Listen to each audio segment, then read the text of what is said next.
민주당 한민수 대변인을 연결해서 앞으로 민주당 상황 어떻게 흘러갈지를 들어볼 텐데요. 대변인이 연결되어 있으시죠? 네, 안녕하세요. 한민수입니다. 네, 안녕하세요.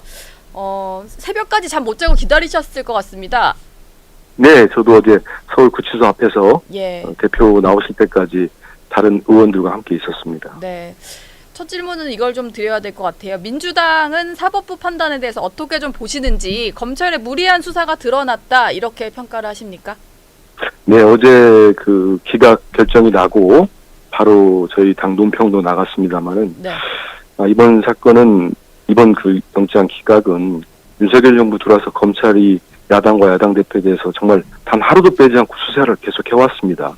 여기에 대해서 우리 당은 부당한 정치 수사, 정적 제거, 야당 탄압이라고 규정을 하고 네. 그에 대해서 대응을 해왔습니다. 그동안에 이제 많은 국민들도 거기에 대해서 반신반의하시면서도 어떻게 된 건지 보셨을 거예요. 지금까지는 우리 민주당원들이나 이재명 대표를 지지하시는 분들은 정말 이건 부당한 수사라고 생각했는데 예. 이번 영장 기각을 계기로 정말 많은 국민들, 보다 많은 국민들이 이게 뭐지? 이거 정말 검찰 걸 남용한 거 아니야? 왜 이재명 대표에 그렇게 무리한 수사를 했고 결국 영장이 기각됐구나. 이번 기각된 사유를 국민들이 보면은 충분히 아실 수 있고요. 네. 오늘 아침에 유력한 신문이 이런 제목으로 보도를 했더라고요.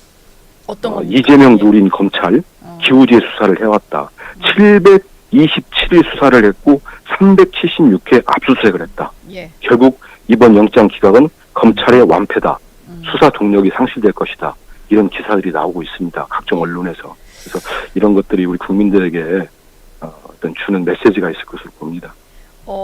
그런데 이제 당장 뭐 이런 얘기도 있어요. 영장 기각은 사실 이게 영장 기각이 곧 무죄다라고 의미하는 건 아니다 보니까, 그리고 또 기각 사유에서도 보면 네. 위증교사 혐의에 대해서는 소명되는 것으로 보인다 이런 표현도 있기는 하더라고요.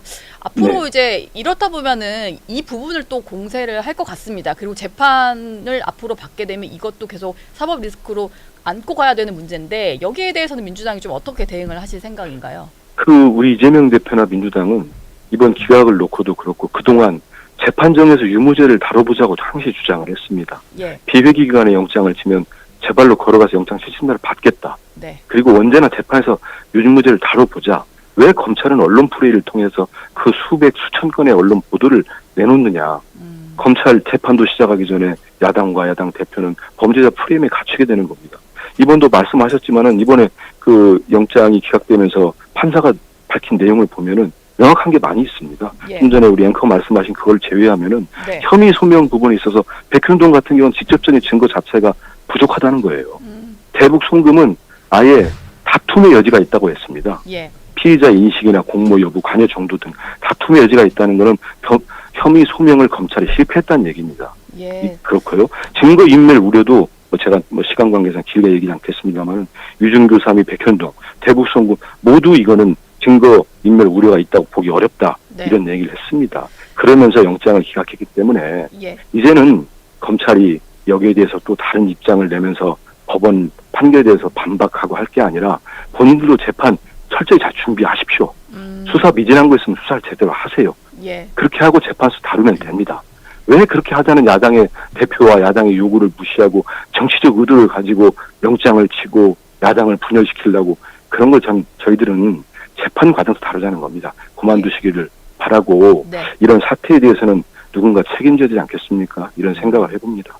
앞으로 궁금한 게 일단 체포동의안에 가결표를 던졌던 비명계 네. 의원들에 대해서 어떤 식으로 좀 이렇게 일이 벌어질지인데, 일부 최고위원들이 했던 말을 보면은 마치 뭐 명단도 공개해야 되고 축출이 벌어질 것처럼 얘기를 하고 있긴 하거든요. 앞으로 좀 어떻게 진행이 될까요? 일단은 좀 색출이라는 표현을 저희들 당의 외곽에 있는 조직이랄지 예. 지지자들 사이에서는 나옵니다만은 일단 최고위원 회의를 할지 이런 지도부 차원에서는 해당 행위라는 거 규정을 했지요. 근데 이게 개개인의 의원들의 어떤 무기명 비밀 투표 이런 자유로운 의사표시 이걸 막는 게 아닙니다. 왜냐하면 그 전에 과정들이 있습니다. 네. 가령 예를 들어서 지난 16일 날 대표가 무기한 단식 17일차 때 우리 당에서 비상의원총회를 엽니다. 그러면서 결의문을 채택을 하는데 사망에 그런 내용이 있습니다. 부당한 정치 수사에 대해서는 정치 수사다 이거는. 그리고 정적 제어 야당 탄압, 전 정권 죽이게 대해서는 우리 의원 모두가 맞서 싸울 것이다. 그런 결의를 하고 최고위원 회의도 여러 차례 합니다. 네. 당무위원도 열고 전국 지방에서 다 모인 중앙위 규탄대도 열면서 이제는 이걸 총의로서 민주당이 체포동의안 부결을 총의로 모은 겁니다.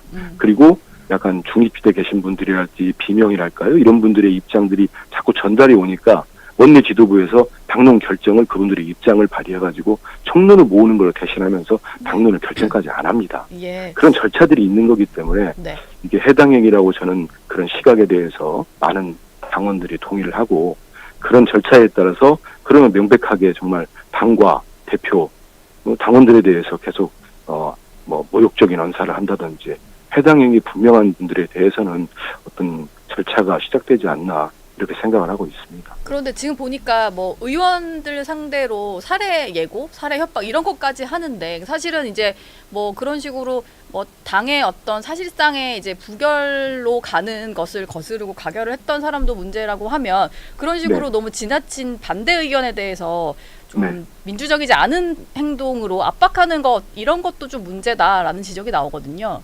맞습니다. 예.